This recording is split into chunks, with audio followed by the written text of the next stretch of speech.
오늘은 이제 5장 말씀을 좀 살펴볼 텐데요. 지난주 말씀을 간단하게 한번 또 이렇게 요약을 한번 해보겠습니다. 제가 매주마다 지난주의 말씀을 이렇게 요약하는 이유가 있습니다. 왜 그러냐면 한 주 동안 그 말씀들과 한번 도전을 했는지 살아냈는가 한번 점검해보라는 그런 말씀입니다. 지난주에 세 가지를 말씀을 드렸죠.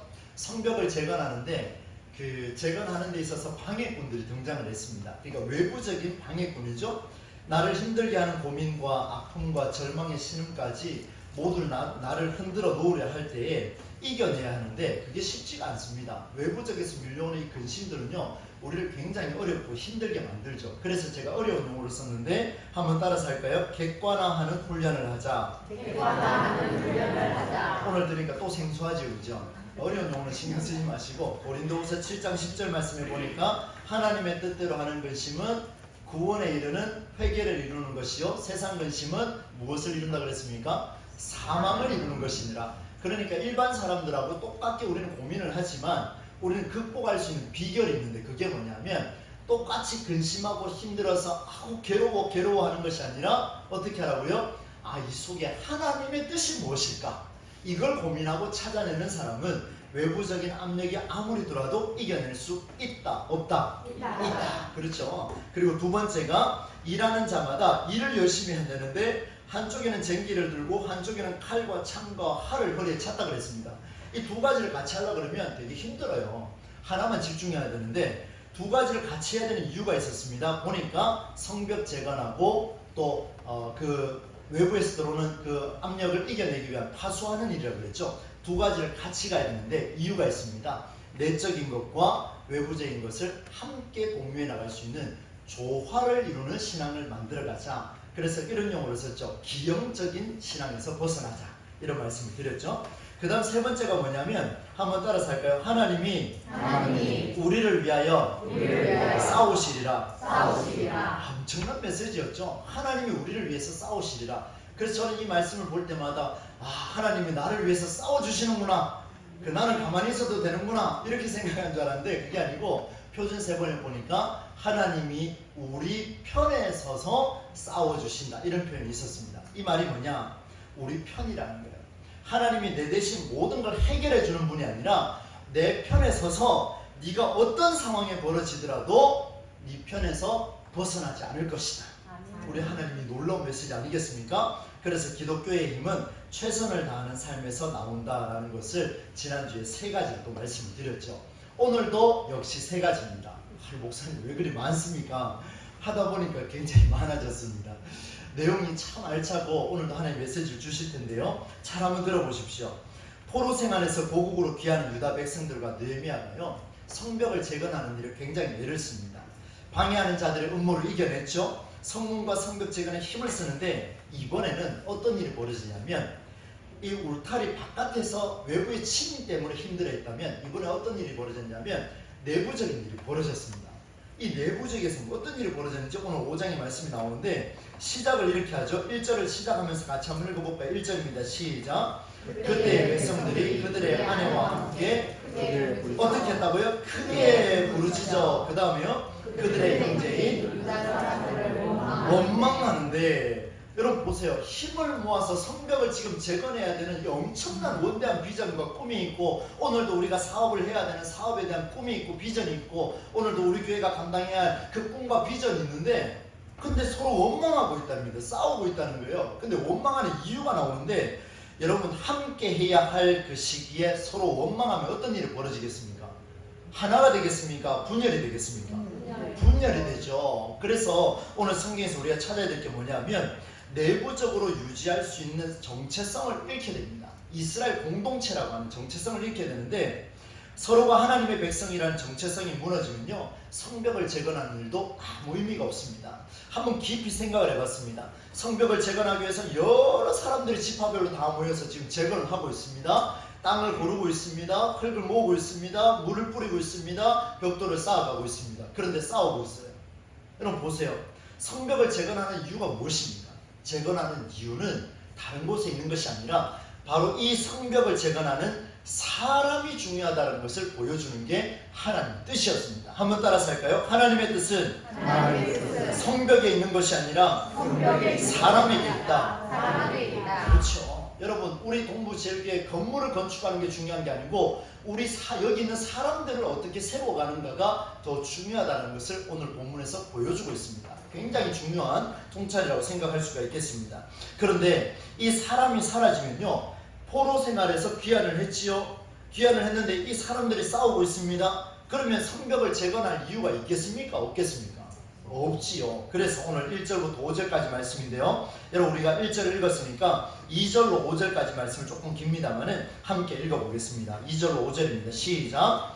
어떤 사람은 말하기를 우리와 우리 자녀가 많으니 양식을 얻어 먹고 살아야 하겠다 하고, 어떤 사람은 말하기를 우리가 밭과 포도원과 집이라도 저당 잡히고 이 흉년에 곡식을 얻자 하고, 어떤 사람은 말하기를 우리는 밭과 포도원으로 돈을 빚내서 왕에게 세금을 바쳤도다. 우리 육체도 우리 형제의 육체와 같고 우리 자녀도 그들의 자녀와 같거늘 이제 우리 자녀를 무엇으로 판다고요? 종으로 파는도다. 계속이요. 우리 딸 중에 벌써 어떤 자가 있다고요? 종된 자가 있고 우리의 밭과 포도원이 이미 누구의 것이 됐다고요?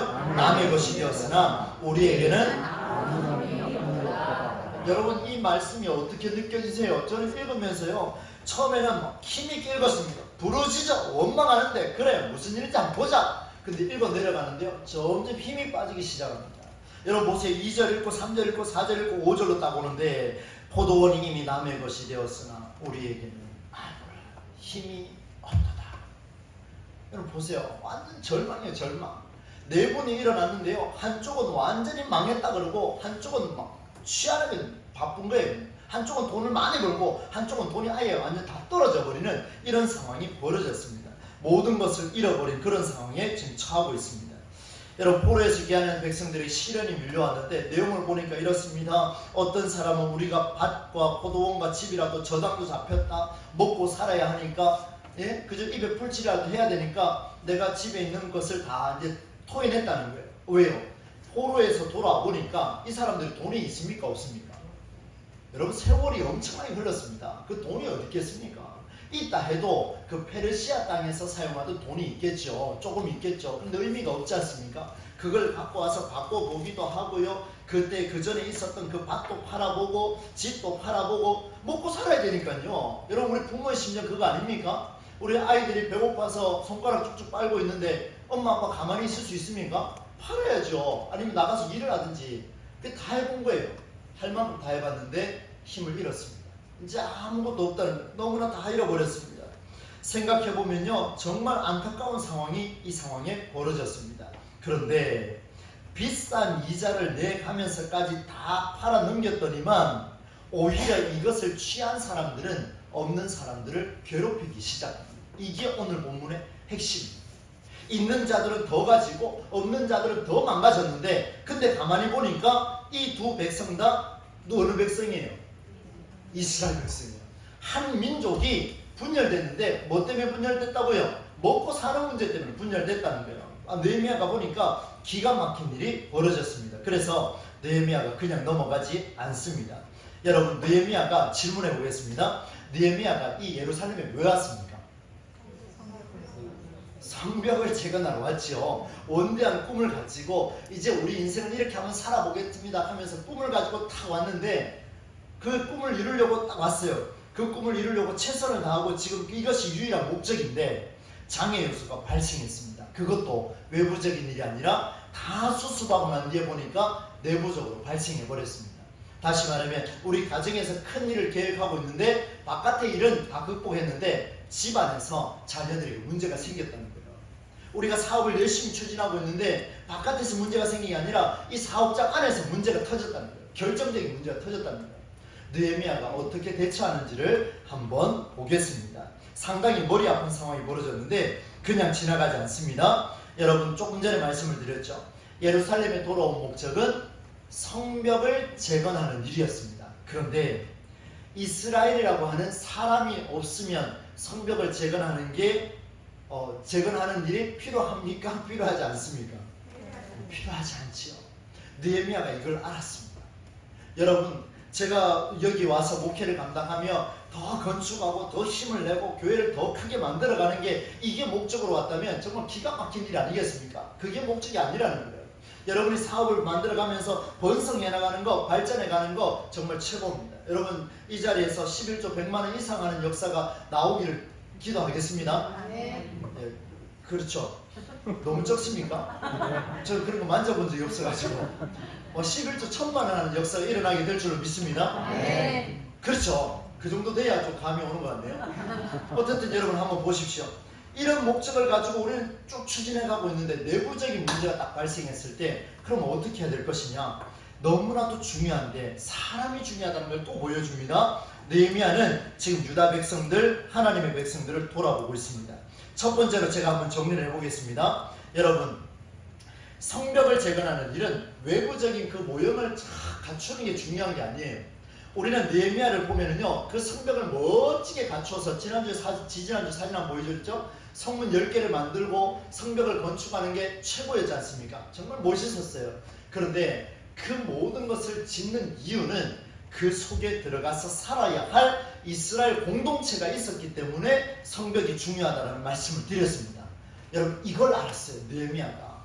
여러분, 우린 사람이 너무 중요합니다. 생명이 너무 중요합니다. 외형적인 거 너무 갖추려고 애를 쓰지 마십시오. 사람이 갖추어지면 외형적인 것은 자연스럽게 채워질 줄로 믿습니다. 아멘. 여러분, 우리 교회 방송 시스템 좋을까요? 안 좋을까요? 좋다고 자부하십시오. 좋지요? 네. 예, 자부하셔야죠. 우리 교회만큼 좋은 데 없습니다. 세계적으로 좋을까요? 안 좋을까요? 고민 좀 해봐야 됩니다. 여러분 한번 보세요. 저처럼 방송을 모르는 사람이 여러분에게 방송을 설명을 하면 수억을 투자해서 만들어 갑시다 그러면 여러분 목사 말이니까 막 긴가민가 하면서 따라올 거 아닙니까? 갖춰놓으면 뭐합니까? 운영할 수 있는 사람이 없는 거예요. 여러분, 더 중요한 게 뭐냐면요, 사람이 먼저 세워져야 됩니다. 사람이 세워지면요, 그 다음부터는 나오게 돼 있습니다. 할렐루야. 우리 동부제일교회가 사람을 세워가는 그런 교회가 되어야 됩니다. 저는 아주 명확하게 추진해 나갈 겁니다. 여러분 한번 경험하게 될 거예요. 사람을 세워야 돼요. 무조건 세워야 됩니다. 이유 불문하고 사람을 세워야 그 다음에 프로그램이든 뭐든 형식이든 다 갖추어지게 되어 있습니다. 느헤미야가 이걸 정확하게 알았어요. 여러분, 내부적인 문제가 발생했을 때 내부적인 문제에 굉장히 신중하게 대처하는 느헤미야의 모습을 볼 수 있습니다. 꼼꼼하게 챙겨야 돼요. 무엇을 챙겨야 돼요? 사람을 챙겨야 된다는 것을 보여줍니다. 이게 첫 번째고요. 두 번째는요, 여러분 6절 말씀, 7절 말씀 같이 한번 읽어볼 텐데 6절, 7절 말씀 같이 한번 읽어보겠습니다. 시작. 내가 백성의 부르짖음과 이런 말을 듣고 그에 노하였으나 깊이 생각하고 귀족들과 민장들을 꾸짖어 그들에게 이르기를 너희가 각기 형제에게 높은 이자를 취하는도다 하고, 네, 높은 이자를 취하는도다 하고 막 뭐라 했습니다. 막 꾸짖었습니다. 그 다음에 뭐 했습니까? 대회를 열고 그들을 쳐서 이렇게 말씀을 하고 있습니다. 여러분, 그 앞에 7절 앞부분에 보십시오. 깊이 생각하고 대회를 열고 그 대처를 하는데, 여러분, 애써 몸값을 치르고 데리고 온 그 동포를요, 얼마나 가슴 아프겠습니까? 너희들이 다시 그 우리의 손으로 팔고 있느냐? 높은 이자를 부여해서 그들을 다시 팔고 있느냐? 이 모습을 보여주는데 8절 말씀을 제가 읽어드립니다. 그들에게 이르기를 우리는 이방인의 손에 팔린 우리 형제 유다 사람들을 우리의 힘을 다하여 도로 찾아거늘 너희는 너희 형제를 팔고자 하느냐? 더구나 우리의 손에 팔리게 하겠느냐 하며 그들이 잠잠하여 말이 없기로. 여러분, 쉽게 이 말씀을 드립니다. 저를 한번 보시겠습니까? 포로에서 귀환한 사람들이 있습니다. 남은 자가 있었어요. 이 한 민족이죠. 유다 민족인데 두 그룹이 이제 돈 때문에 분열되기 시작했습니다. 이 모습을 보니 느헤미야가 화가 났습니다. 그런데 깊이 생각하고 이 문제를 해결하는데 한쪽에 있는 귀족들과 관리들에게 꾸짖습니다. 너희가 저기서 종대에서 팔려서 돌아온 자들 우리가 값을 주고 데려왔는데 또다시 높은 이자를 주고 이 사람들을 쫓아내느냐, 이 말입니다. 얼마나 가슴 아픈 이야기입니까? 우리가 그토록 수고해서 데리고 왔는데 너네 왜 또 보내고 있느냐, 이렇게 이야기하고 있습니다. 여러분, 사람의 마음이 상하면요, 잘 된다고 한들 성벽을 쌓아 올라간들 아무 도움이 되지 않습니다. 9절 말씀을 같이 읽겠습니다. 시작. 내가 또 이르기를 너희의 소행이 좋지 못하도다. 우리의 대적 이방 사람의 비방을 생각하고 우리 하나님을 경외하는 가운데 행할 것이 아니냐. 두 가지입니다. 여러분, 사람을 상하게 하고 잘 된다고 한들, 사람을 상하게 하고 부서가 발전한들, 사람을 상하게 하고 교회가 발전한들 무슨 이유가 있겠느냐 이 말입니다. 그걸 보고 있는 헐뜯고 싸우면서 교회 부흥하고 있는 그 모습을 본 저 옆에 빌라 사람들이 손가락질하고 있더라 이 말입니다. 여러분, 화합해서 부흥하기를 원하십니까? 조금 싸우더라도 빨리 부흥하기를 원하십니까? 지금 졸았는 사람은 후자를 이야기할 가능성이 많습니다. 정신 번쩍 들죠, 그죠? 정말 화합이 잘 되고 힘있고 기도하고 힘을 모아서 서로 격려하면서 부흥하기를 원하십니까? 아니면은 헐뜯고 싸우고 예? 도둑질 해가면서 그렇게 해서 부흥하기를 원하십니까? 후자도 부흥할 때가 있더라고요. 제가 봤습니다. 근데 그게 부흥입니까? 아니지. 상술이지. 하나님께서는요 전자를 원하시고, 여러분 느헤미야가 이걸 이야기하는데 부끄러운 일을 당하지 말라. 여러분 사업장에서 부끄러운 일을 당하지 않아야 합니다. 여러분 가정이 정말 그렇게 사람을 상하게 하고 잘 된다고 한들 그는 외부에서 봤을 때 부끄러운 일이라는 것을 보여주고 있습니다. 잘 기억하십시다. 그 다음에 뭐냐면요, 하나님을 두려워하지 않는 일이라는 것을 보여주는데 한번 따라서 합시다. 하나님을 두려워하자. 하나님을 두려워하자. 여러분, 내부적인 문제가 발생했을 때 느헤미야가 놓치지 않았던 기준이 있습니다. 오늘 다른 거는 잊어버리시더라도 이거 하나는 가지고 가십시오. 모든 우리 가정의 문제, 우리 사업장의 문제, 우리 회사의 문제, 우리 사람 관계의 문제, 우리 교회 공동체의 문제, 이 모든 문제를 간과하지 않냐고 그대로 챙겨야 하는 이유가 있다면 그 이유는 하나님을 두려워하고 있느냐 없느냐입니다.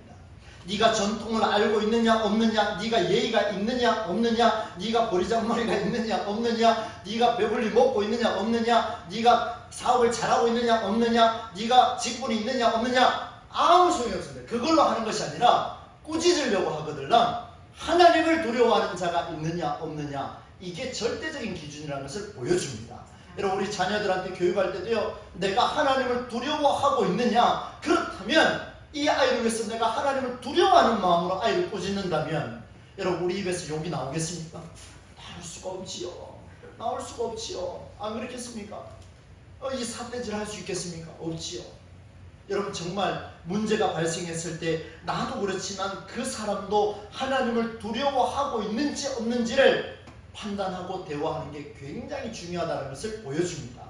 저는 오늘 이 말씀을 보면서 우리 동부제일교회에서 목회하는 여정 동안 많은 사람들과 문제가 발생했을 때에 저는 확고하게 그걸 지키려고 합니다. 여러분, 기도해 주셔야 돼요. 무엇을 지키려고 하느냐? 사람들이 문제 속에서 그 문제에 있는 그 사람이 하나님을 두려워하고 그 일을 했느냐 안 했느냐, 저는 이걸로 판단할 겁니다. 하나님께서 지혜를 주시리라 믿습니다. 여러분, 유일한 기준, 하나님을 두려워하는 일에 있다는 사실을 기억하시기 바랍니다. 하나님을 두려워하는 일이 있으면 명확하게 해결점이 보일 것입니다. 반드시 나타나게 되어 있습니다. 마지막 세 번째는요, 간단하게 정리를 하겠습니다. 이런 그 10절로 12절 말씀을 눈으로 한번 보십시오. 제가 말씀을 드리겠습니다. 10절로 12절을 보면은 느헤미야가 이렇게 이야기합니다. 하나님을 경외하는 기준, 하나님을 두려워하는 기준이 있느냐 없느냐 라고 판단하고 물었습니다. 그리고 우리가 그 이자 받기를 그치자. 10절 끝부분에 11절 끝부분에 가니까 이 100분의 1을 돌려보내라 라고 이야기했더니만 12절에 가니까 이 사람들이 어떻게 답을 하냐면요, 그들이 말하기를, 그 다음부터 읽어볼까요? 우리가 당신의 말씀대로 행하여 돌려보내고 그들에게서 아무것도 요구하지 아니하리다 하기로. 이 사람들이 어떻게 답변했습니까? 느헤미야의 말에 순종했습니까? 안 했습니까? 순종했습니다. 다 돌려줘라, 돌려줘라, 돌려줘라, 착취한 거 다 돌려줘라 라고 이야기하니까, 느헤미야가 이야기하니까 이 사람들이 그렇게 하겠습니다. 그런데 느헤미야의 자세를 한번 보세요. 그 뒤에 읽어봅시다. 내가부터 읽습니다. 시작. 내가